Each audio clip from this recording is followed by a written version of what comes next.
Hello guys, welcome to my channel. I am Vikas Kawatra और आज की जो मेरी वीडियो है वो है mixed demand cost push inflation. देखिए, मैं आपको पिछली वीडियो में मैंने आपको बताया था कि इन्फ्लेशन की टू थ्योरीज हैं, demand pull inflation and cost push inflation. तो कुछ इकोनॉमिस्ट ये मानते हैं कि महंगाई के होने की वजह किसके रूट से चलती है, डिमांड पुल। जैसे जैसे इकोनॉमी में डिमांड बढ़ती है इन्फ्लेशन बढ़ती है। कुछ इकोनॉमिस्ट इसके पक्षधर हैं कि कॉस्ट के बढ़ने से, बट ये बात ओवरऑल मानी गई कि किसी एक को हम मेन वजह नहीं मान सकते। कि अगर हम ये कहें कि इसकी शुरुआत कहाँ से हुई थी, कि डिमांड पुल की वजह से हुई थी तो महंगाई होती गई। कभी कभी इसकी शुरुआत कॉस्ट पुश की थ्रू भी हो सकती है। तो it means I mean to say that the main reason of the inflation is the both mixture. It can be mixed economy, mixed demand pull and cost push inflation in the economy। तो ये दोनों के mixture से ही actually inflation होती है। कई बार शुरुआत demand के बढ़ने से होती है तो कॉस्ट बढ़ती है, उसके बाद मिक्स होती है इन्फ्लेशन। कई बार शुरुआत कहाँ से होती है, लागतों के बढ़ने से होती है। तो दोनों के मिक्स्ड इकोनॉमी, मिक्स्ड इन्फ्लेशन को हम अब समझते हैं एक डायग्राम से। जैसे देखिए, अगर मैं आपको ये कहूँ कि ओनली डिमांड पुल इन्फ्लेशन की बात करनी है तो देखिए इसका डायग्राम ऐसे बनेगा। ओनली डिमांड पुल का बनाते हैं एक बार आपको मिक्स को समझने से पहले। Like this is the supply curve. यहाँ पे देखिए फुल एम्प्लॉयमेंट है YF, और ये देखिए ये इनिशियल डिमांड कर्व है DD कर्व। यहाँ पे है नेशनल इनकम और यहाँ पे है price level. Demand pull inflation क्या कहती है कि जैसे जैसे इकोनॉमी में जो फिस्कल पॉलिसी है, जो मॉनेटरी पॉलिसी है, उससे जो डिमांड बढ़ती है, मतलब लोगों की इनकम बढ़ेगी अगर गवर्नमेंट खर्चा करेगी या हम मॉनेटरी पॉलिसी चीप हो जाती है तो उससे इन्वेस्टमेंट बढ़ेगा, रोज़गार बढ़ेगा, इनकम बढ़ेगी। तो देखिए पहले प्राइजेस हैं OP, तो डिमांड पुल इन्फ्लेशन कहता है कि डिमांड के बढ़ने से देखिए D1 हो जाती है कि डिमांड के बढ़ने से प्राइजेस बढ़ते हैं। क्योंकि जब जब इकोनॉमी में डिमांड बढ़ती है, डिमांड के बढ़ने से जो उत्पादक हैं वो लेबर की डिमांड करेंगे तो लेबर के प्राइसेस बढ़ेंगे तो प्राइसेस बढ़ेंगी। तो ऐसे ही डिमांड पुल में और डिमांड मार्केट में इंक्रीज़ हो जाती है तो प्राइसेस और बढ़ जाते हैं। तो इस प्रकार से डिमांड पुल के अंदर हमारा जो इक्विलिब्रियम पॉइंट है वो E से E1 से और E2 जाता है। तो इसकी मेन वजह क्या है कि डिमांड के बढ़ने से इन्फ्लेशन बढ़ रही है। तो अगर हम कॉस्ट पुश की बात करें, कॉस्ट पुश के अंदर जैसे कि ये पहले वाला सप्लाई कर्व है और ये है डिमांड कर्व, और ये हमारा है फुल एम्प्लॉयमेंट लेवल इनकम का, और ये है प्राइसेस। तो जो कॉस्ट पुश थ्योरी कहती है कि लागतों के बढ़ने से पूर्ति वक्र शिफ्ट हो जाता है बाईं तरफ। तो देखिए सप्लाई वक्र जो है S से हो जाता है S1।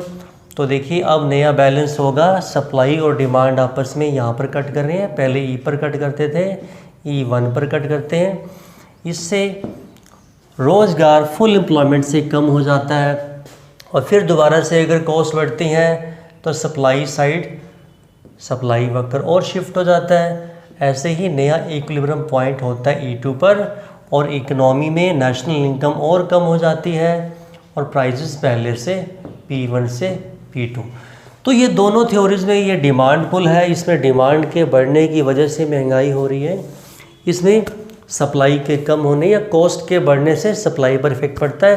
ये डिमांड साइड इन्फ्लेशन है, ये कॉस्ट साइड। देखिए दोनों में ही प्राइसेस पहले से और बढ़ रही हैं, इसमें भी वस्तुओं की कीमतें और बढ़ रही हैं। बट अब हम करेंगे इन दोनों के मिक्सचर से एक्चुअली होता है इन्फ्लेशन। क्योंकि अब सभी इकोनॉमिस्ट ने ये मान लिया कि दोनों का मिला जुला असर होता है महंगाई पर। हाँ, हो सकता है किसी की शुरुआत डिमांड पुल से हुई हो और किसी की कॉस्ट पुश हुई हो, बट दोनों के मिक्सचर से ही एक्चुअली इन्फ्लेशन के असर दिखते हैं। अब हम mixed demand pull cost push inflation को हम एक डायग्राम से करते हैं। ओके, सो देखिए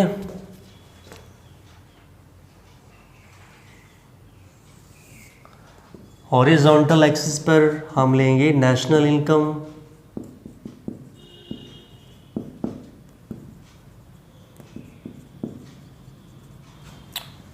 और वाई एक्सिस पर हम लेंगे प्राइस लेवल। तो देखिए ये है सप्लाई कर्व, सप्लाई कर्व इसके बाद हो जाता है परफेक्टली इलास्टिक। तो हम इसको लेते हैं फुल एम्प्लॉयमेंट वाली सप्लाई, क्योंकि इससे ज़्यादा हम प्रोडक्शन नहीं कर सकते, क्योंकि सबको काम मिल गया तभी तो पूर्ति वक्र इसके बाद सीधा हो जाता है। तो अब मान लीजिए डिमांड कर्व और सप्लाई कर्व शुरू में यहाँ पे कट कर रहे हैं डी और प्राइजेस लेवल है ये। तो अब मान लीजिए मजदूरी के बढ़ने से सप्लाई वक्र ऊपर की ओर शिफ्ट कर जाता है, इससे हो जाता है S1। तो पूर्ति वक्र पहले से बाईं तरफ शिफ्ट कर जाता है, ये हो जाता है S1। तो अब देखिए हमारा जो नया इक्विलिब्रियम हुआ ये हमारा E पॉइंट है, ये है E1 पर। इससे क्या होगा कि हमारी जो फुल एम्प्लॉयमेंट इनकम लेवल है वो पहले से कम हो जाता है और प्राइजेस पहले से बढ़ जाती हैं। अब हम इसके बाद अगर ये कहते हैं कि लागतों के बढ़ने से प्राइजेस बढ़ती हैं और प्राइजेस के बढ़ने से अगर मज़दूर और मज़दूरी की मांग करते हैं तो मज़दूरी में वृद्धि होने से और लागतें बढ़ेंगी, तो पूर्ति वक्र और शिफ्ट हो जाएगा इससे S2 पर। तो अब देखिए हम अगर शुरुआत यहाँ से करते हैं, E1 पर इक्विलिब्रियम है और S1 और D आपस में कट कर रहे हैं और प्राइस लेवल है OP1। इसके बाद अगर मजदूरी के बढ़ने से लागतों के बढ़ने से पूर्ति वक्र पीछे की ओर शिफ्ट करता है, तो इससे देखिए नया इक्विलिब्रियम होता है E2 पर। E2 पर इससे इकोनॉमी के अंदर जो इनकम नेशनल इनकम लेवल है वो पहले से कम हो जाता है और प्राइजेस पहले से और बढ़ जाती हैं। अब देखिए सप्लाई साइड के इन्फ्लेशन से प्राइजेस तो बढ़ गई, पर हमारा जो नेशनल इनकम का लेवल है वो फुल एम्प्लॉयमेंट से कितना पीछे हो जाता है। मतलब इससे देश की राष्ट्रीय आय जो है वो बहुत कम हो जाती है। और अब अगर गवर्नमेंट इसके बाद ये चाहती है कि हम प्राइजेस तो बढ़ रही हैं बट हमें फुल एम्प्लॉयमेंट भी साथ में अचीव करना है, तो जो गवर्नमेंट की जो फिस्कल पॉलिसी है, गवर्नमेंट एक्सपेंडिचर करती है, इससे मार्केट में डिमांड बढ़ जाती है। तो गवर्नमेंट फुल एम्प्लॉयमेंट को अचीव करने के लिए जो डिमांड को बढ़ाती है, डिमांड को बढ़ाकर यहाँ पर हम ले आते हैं। इससे इकनॉमी के अंदर जो डिमांड है वो डिमांड पहले से बढ़कर हो जाती है D1। तो D1 अब देखिए ये सप्लाई कर्व जो नया डिमांड कर्व है इसको यहाँ पे कट कर रहा है E3 पर। इससे क्या हुआ कि हमने अपनी नेशनल इनकम को थोड़ा सा और बढ़ा लिया, बट प्राइजेस पहले से और ज़्यादा बढ़ जाती हैं P3 पर। इसके बाद अगर फिर गवर्नमेंट, अभी तक हमने फुल एम्प्लॉयमेंट अचीव नहीं किया है, फुल एम्प्लॉयमेंट को अचीव करने के लिए देश की गवर्नमेंट जो पॉलिसी अपनाती है उससे डिमांड और बढ़ जाती है। डिमांड के बढ़ जाने से D2 हो जाने पर अब इससे क्या हुआ कि जो ये नए सप्लाई वक्र को यहाँ पे कट कर रही है, इससे प्राइजेस और बढ़ जाती हैं जो कि P4 पर, और हमें फुल एम्प्लॉयमेंट हमने अचीव कर लिया। सो देखिए इसमें क्या है कि दोनों के मिक्सचर होने से इन्फ्लेशन हुआ है। इसमें डिमांड देखिए पहले सप्लाई साइड से शुरुआत हुई थी, उससे क्या हुआ कि हमने फुल एम्प्लॉयमेंट से कम हमारी नेशनल इनकम हो जाती है। तो अगर हम ये चाहते हैं कि इस नेशनल इनकम को पहले वाले फुल एम्प्लॉयमेंट लेवल पर हम लाएं, तो देखिए यहाँ से मैंने स्टार्ट किया था, यहाँ पे गया नया इक्विलिब्रियम, उसके बाद अगर गवर्नमेंट डिमांड को बढ़ाती है, क्योंकि अगर हम यहाँ पर आ जाते हैं सप्लाई साइड इन्फ्लेशन से P से P1 से P2 पे जाते हैं, बट इसमें देखिए कि हम यहाँ से यहाँ पे गए तो हमारी जो नेशनल इनकम का लेवल है वो फुल एम्प्लॉयमेंट से भी कम हो गया। इससे देश की राष्ट्रीय आय पहले से कम हो जाती है। तो अगर गवर्नमेंट चाहते हैं कि हम अपनी राष्ट्रीय आय को वापस इस लेवल पर लेके आएँ, तो सरकार द्वारा अपनाई गई नीतियों से देश में, जैसे मॉनेटरी पॉलिसी लगा लीजिए, मॉनेटरी पॉलिसी से रेट ऑफ इंटरेस्ट कम किया जाता है, इससे इन्वेस्टमेंट, कंजम्पशन, एग्रीगेट डिमांड बढ़ती है, तो डिमांड कर्व शिफ्ट कर जाता है। ऐसी गवर्नमेंट की फिस्कल पॉलिसी, टैक्सेस को लगाना कम, एक्सपेंडिचर ज़्यादा, ताकि लोगों के हाथ में परचेजिंग पावर ज़्यादा हो, इससे इकनॉमी के अंदर डिमांड बढ़ती है, तो डिमांड बढ़कर यहाँ शिफ्ट हो जाती है।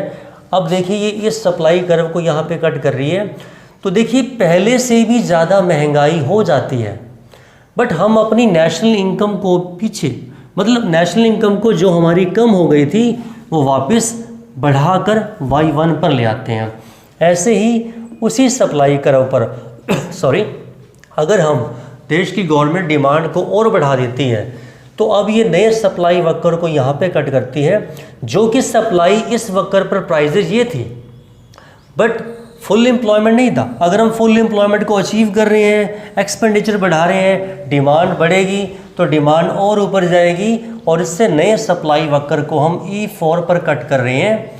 E4 पर कट करने से प्राइजेस पहले से और बढ़ जाती हैं। तो इस प्रकार के इस वीडियो में मैंने आपको ये बताया कि demand pull and cost push inflation दोनों के मिक्स्ड होने से महंगाई की वजह बनती है, ना कि किसी एक की। फिर कह रहा हूँ कि शुरुआत हो सकता है कि डिमांड पुल से हुई हो या कॉस्ट पुश से हुई हो, पर दोनों को आपस में मिक्सिंग करके ही सही इसका इफ़ेक्ट होता है इन्फ्लेशन पर। Okay, thank you so much.